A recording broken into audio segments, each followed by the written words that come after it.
To come back to doing true crime videos, I talk on the phone to my friends. I've been away from the space from a while, other than doing a television show, but you're focusing on the one case that the show programmer is telling you about. But to come back to doing YouTube, I have to ask my friends, hey, what's the case? I have to stop and think about that. When I'm asking my friends, what's the case? What's going on is every single year there is a major case that all the true crime YouTubers are talking about. Everybody's going crazy over, whether one year it was Scott Peterson over 20 years ago, or one year it was Chris Watts, or one year it's Summer Wells. It's like you come back into the fold and you go, what's the case? And then when I got off the phone with my friends, I really thought about what that meant. That means, can you guys tell me who is the person everyone is talking about who was probably so afraid out of their mind one night that they pissed their pants or shit themselves as they look directly into the person's eye who they now know will not change their mind? They have already pled and said everything that they can think of. They know that they can't reach out to anyone. They know that this is their last moment alive and it's probably going to be brutal. Sometimes we know the body is. Sometimes it's a missing case that people milk for every penny to get everything out of. That's what I'm really asking. We brush by things so fast, we don't look at the details of what really took place. We don't stop. It's just a sensationalized case. But in reality, we are about to talk about a really gruesome event that took place and ended the only one life that someone had. But it's not just one. There's another category that I know that's going to happen every single year. The cop killing. A cop kills someone and then everybody argues over it and everybody wants to see the details. And it's crazy because I know what I'm going to say in this video because I've said it many times on many lives and I've said it many times on other videos. I got one video where I've compiled all pretty much 80% of the big cases into one video. And I knew once I made that video, I'll be making a video like this again, just as I'm sure I'll be making a video like this again in the future. And I sit and I wonder, like, what's the biggest issue? And it hit me. We have to stop ideas and settle them before they become a political viewpoint. A political viewpoint is merely a graveyard where hot topics go to stay stagnant forever. If only we could have stopped gun issues before it became a political viewpoint. If only we could have stopped abortions before it became a political viewpoint. And I've already lost some of you because I just made your heart beat fast because you think when I say stop abortions, I mean like abortion should be illegal. No, I mean we should have ended the debate on the details of abortions prior to it becoming a political viewpoint. When I'm home alone, I say things. YouTubers come on here. We don't speak our mind. I speak my mind. I don't think that you guys want to admit that race is a political viewpoint, which sucks for the people who are being abused because it's going to go stagnant and go nowhere. You are essentially fucked now that race has become a political viewpoint. Some will disagree with me on that, but I'll prove that in just a short moment. We know guns are a political viewpoint now. And another thing you might not want to admit, but cops killing, cop murders, justifiable or not, is now a political viewpoint where it will go to die. Political viewpoints strips you of your humanity as you become a slave to this side or that side, and you'll do anything to justify the side that you're on. Sonya Massey. I'm sitting in this chair yesterday and I'm texting somebody and we're joking and I'm on Instagram and I'm sending them funny stuff on Instagram. And then this video comes up and I almost not clicked on the video. I almost didn't do it because I'm like, I don't know if I want to deal with this, but it's on, I think, the Black Girl podcast, Black Girl. I'm sorry if I got your name wrong. Maybe I can put it on the screen right here to give you recognition, but I saw it on the Black Girl podcast and I clicked the video and I watched it. And my day was ruined. That's the last time I cried. I cried as I watched that video 5 times in a row.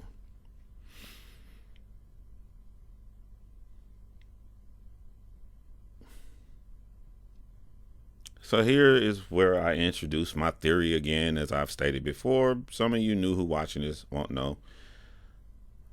Got something I call the step-parent theory. Step-parents don't get triggered because theories don't go with every single person. But it's something that you can fall to the waistline to if you're not careful of it. Here's a step-parent theory.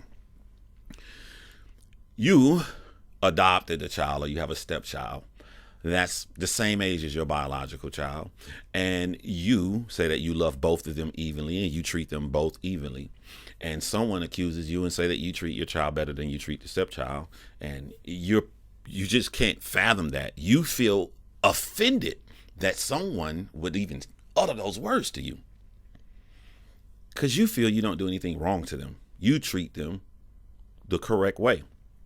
So you have a curfew for both children, and the curfew is 9 p.m. The stepchild comes in at 9:30 p.m. You put them on punishment. You defend that because I am their acting parent. I love them like my only child. They have to have discipline. I told them 9 p.m. They came in at 9:30. Therefore, there's nothing wrong with that. And you're right. Nothing wrong with that. The issue comes in when your child comes in at 9:45 p.m. on 2 months later or something. And the initial thought in your mind is, all right, cool. You better not do it again. They give you something that sounds plausible. So you didn't treat your stepkid wrong because you did what you're supposed to do. Your stepchild got the brunt end of it because the initial instinct in you as a parent or seeing your like kind, you think more positively. You think more humane. There are circumstances or something that may come up to cause somebody to come in at 9:45, so you don't want to just punish your child. But you lose that when it's not your like kind. This is something I see a lot that people teeter on, and they don't realize that they're doing it. That's why they defend themselves on it. So they will pass a lot of tests. If you put them, do you treat your stepchild any differently than your child? No, they will pass that because they don't feel that and they don't see the nuances of the things that they may do to give their child leeway. That's what happens in these cop shootings. And that's at the very least. When Officer Grayson arrived on the scene, Officer Grayson did a rush check around her yard. He didn't seem too enthused. He didn't want to be there. And when he got on the porch, he didn't really break any laws or do anything. But the kind of tone that he set with her, I don't think would have been a tone he would have set had he viewed her as his like kind. Had he viewed her as his like kind, all you have to do is reassure her. And you don't reassure someone with mere words. You reassure someone with the words and the tone involved that you are there to help them. And at no point did she get that. At no point did she get that. And what was crazy is the reason that he murdered this innocent woman was because of his fear. However, this fear he had didn't stop him from overstepping his boundaries, as she did not invite him into her home, as she was not obligated to give him any ID. He viewed her, from my subjective opinion, as someone who may not always be there, so I can take advantage and overstep and get more things. I can get her ID. I'm going to take a pause right here, and I want to say, how I like to show people that they're wrong is to play out the scenario that they think happened. Do that the next time you get into an argument with someone. Let's look at the world from Officer Grayson's point of view. I'm in this woman's house, and this woman has an evil plan. Her plan was to lie, get 2 police officers to come into her home as she boiled a pot of hot water, get the police on one side of the kitchen counter in the living room as she runs in the kitchen to get the pot to throw it on them. She was sitting at home alone and thought of this Scooby-Doo-ish ass idea to throw boiling water on a cop. Now, what makes it even crazier looking at it from his viewpoint, if someone were to do something this Scooby-Doo-ish and crazy and outlandish, you'd think that they'd want to go run and get the pot. She wasn't thinking about a pot. She was trying to get her driver's license, as he said, until he pointed out to her. So this woman is so incredibly intelligent in her evil, diabolical ways. She was smart enough to wait until the cops told her about the water, to get the water, to throw it on him. That's his defense. But what did we see? I saw a woman who was nervous and afraid. I saw a woman who felt a little bit bad anytime she didn't do exactly what they said. So I saw an afraid, scared woman consistently throughout the entire video. I saw her rush to go get the water because the police officer who's asking her questions and asking her things, who illegally is opening doors and looking through other rooms, which you normally would never do as you go into someone's house, even especially when they didn't invite you. I saw a woman who was so afraid that she tried to appease the officer and get the water and pour the water out. I saw the woman trying to say a soft joke, and I rebuke you. Could you guys please just stop lying online? Just stop lying, saying that that was her last words. That was not her last words. Her last words were, "I'm sorry." As he told her, he shoot her in the fucking face, pointed his gun at her. She's afraid out of her mind. She says, "I'm sorry," as he screams and says to drop the pot. She drops the pot with her hands down and falls to the ground. There was never a forward movement. I feel so stupid having to explain these details because I shouldn't have to explain these details because she didn't do anything. The problem was he didn't see her as a like-kind. He didn't see her as an elderly white woman that you go into her home. You don't get afraid that an elderly white woman is going to throw the water on you, who has shown no physically threatening actions the entire time, who called you out there for her own safety. The initial instinct doesn't come to you when it's your like-kind. It's different than like-kind too. It's like-kind, and it's the kind of training that you do, and I don't mean police academy training. I mean real world job experience training. Grayson is a white cop. He probably hangs out around his white friends and his white life. And when he's in this environment, there's nothing crazy going on. It's just regular life. It's people coming to cookouts. It's you going to a baseball game. It's normal life. But when he puts on that uniform, he goes into a different neighborhood because it's his job to go into this neighborhood because he has to make arrests. He is going to see things. He's going to see criminals. So he's associating, when I put on this uniform and I go here, these are the kind of people, this is their mindset. I don't know them. It's the equivalent of, I'm about to go out here to the woods and I know I got my dogs with me, but that's a wolf. I don't know what a wolf is going to do. I'm deathly afraid of a wolf, and everyone he goes to is a wolf. We're not different. We don't have thugs and gangsters in this neighborhood, as well as we have people who grew up in those neighborhoods like myself that was on Quiz Bowl, Math Bowl, that was into outer space and everything. People like me, we don't exist. Regular moms, regular grandparents, they don't exist. The only thing in that cop's mind is that these people are different.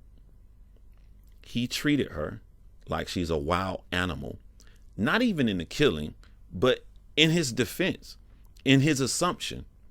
His assumption is she wanted to grab a pot of boiling water and rebuke him in the name of Jesus and splash it on his face. That was his first initial instinct. That stepchild theory. It's hard to get help in these situations because it is a political viewpoint. It should not be a political viewpoint. We're talking about human decency. Human decency. Because guns, police, and race are now political viewpoints, you lose 50% of help as soon as you open your mouth to either party, to either side. You'll deny this right here. I can give you a case to show you. Philando Castile, black man, treated so well and loved in his neighborhood that they called him Mr. Rogers. The NRA comes out and to defend anyone who dies in support of guns. Philando Castile had a gun. He had it legally registered, and he wanted to do the right thing and to tell the cop, hey, there's a gun in the car. He died in less than a nanosecond later. There was no time to treat him like kind, and that, hey, maybe if someone is telling you, I have a legally registered gun and it's right here, maybe they aren't some wild animal that say, hey, I want to let you know I got a legally registered gun. I'm going to pick it up. I'm going to shoot you in the face. Maybe, just maybe, this person was just letting you know so nothing crazy would happen. But he wasn't awarded anything because he died in less than a nanosecond later. No one came to speak out for him. No one. On one side that views the world from this viewpoint, you can say these racist people are a loud minority and they make our entire political viewpoint look bad, but we all don't feel that way. I agree with you. Here's the problem. It doesn't help the people who are being hurt if you aren't going to be loud and speak out about these things. The Philando Castile case was the one case for you all who are good people to rush out here and say it is about the gun laws because we want to have the right to bear arms and to protect ourselves. And I can show you that this is our main motivation and not race, because here's a black man who legally registered his gun, who didn't do anything wrong, who we go out and defend everybody else. We're going to jump to defend him. But you couldn't jump to defend him. You had to remain quiet because race is now a political viewpoint. And your side isn't supposed to come out to protect or say anything on the side of a black American male, even when he does everything the right way that a white American male would do. On every case that you come out to protect this person, you cannot protect him because he's black. A part of some people feel in this situation upset, hurt even a little, that this man did everything the right way. We need him to do it the wrong way. That way we can feel more justified in sticking to our political viewpoint instead of human decency. It hurt that he did everything the right way because you're afraid to speak out on right or wrong due to a political viewpoint. Why are we discussing Sonya Massie's actions? A cop who has 2 DUIs on his record, who was kicked out of multiple police departments, went into a woman's home without him even asking her, can he go in? They opened the doors and searched every room inside this woman's home. They demanded that she show ID. And then he told her he was going to shoot her in the fucking face, and he did it from an opposite room. He shot her 3 times. I was a firefighter. As a firefighter, you have to be a first responder. You know the thing about being a first responder, police officers and firemen have to be first responders. You can go on your own behalf and become an EMT, but on a first responder level, you cannot legally declare anyone dead. So that means if I'm a firefighter and someone clearly looks dead on the floor, if I go to administer CPR, I go to do any help at all, I have to do that. I have to do that until someone higher comes and tap my shoulder, EMT. Now, once you get to the proper level, you then can pronounce someone dead. This cop who shot her in the face as he told her he was going to shoot her in the face. The other cop tells him, hey, I'm going to go get my first aid kit. He tells him, no, that's a clean headshot. You know, she's dead. Basically tell him not to waste time. The other cop tells him she's breathing. He stopped. He can't do that as a first responder. He legally cannot do that. He stopped her from receiving any kind of aid or any kind of help. It saddens me that I know some people are going to defend him. They're going to defend him because they're racist, but they're going to defend him not even because they're racist. They're going to defend him because He is a cop, and our side defends all cops. We shouldn't live in a world where we call police because a prowler is there and we lose our life. This isn't the last video I made on this page. Same case. A woman raising her nephew because his mom is on drugs, keeping him out of the streets, playing video games in her home, and a prowler is on their property. She goes to the window, the cop shoots her and kills her.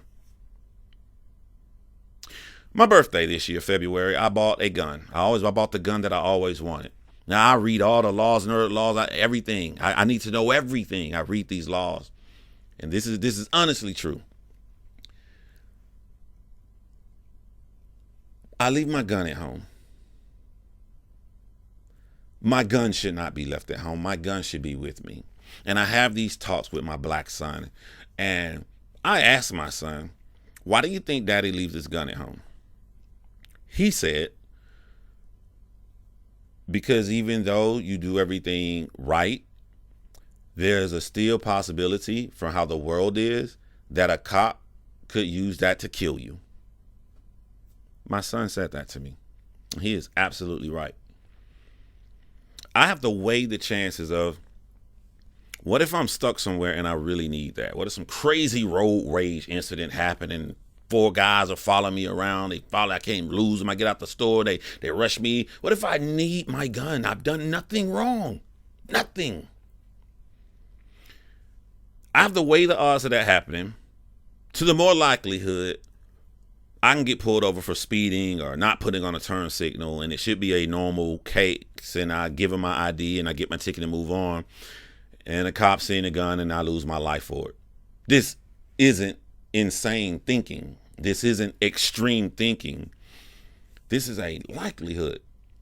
And when you see situations play out like what happened to Sonya Massey, you can understand why we feel the way we feel. We don't want to admit that we view others in a different way. And the longer we hold on to this lie, the longer we side to this graveyard of political ideas, this will continue to happen. And just as I came on here to ask, what's the case?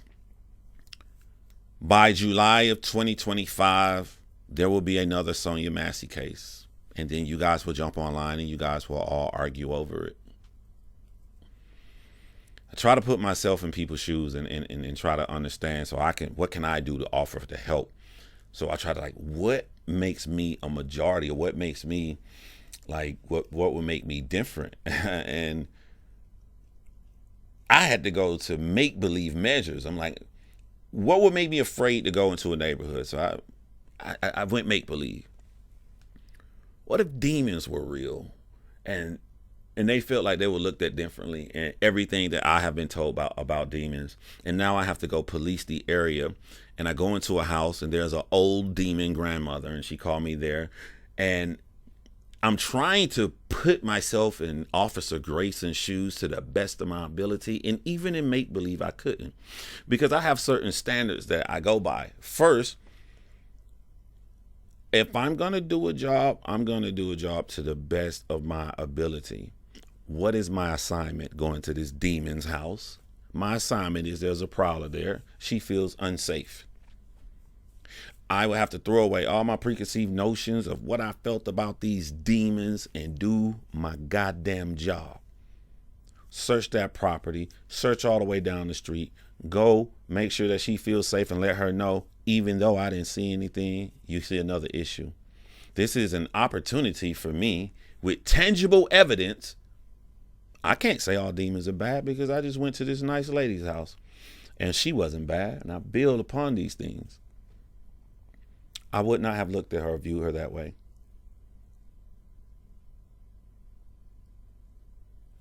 I would not have ever thought that I was being tricked, all for an old lady to throw a hot of boiling water clean across 2 rooms to hit me, even though I am armed. It wouldn't have been my first instinct. I probably would have joked with her and been like, look, part of me wants to stay here a little bit longer to see what you cooking up in there. And that little joke, that's a part of my job. A part of a police officer's job is to diffuse a situation, although I feel bad as hell for saying that, because that's assuming that there was a situation to diffuse to begin with.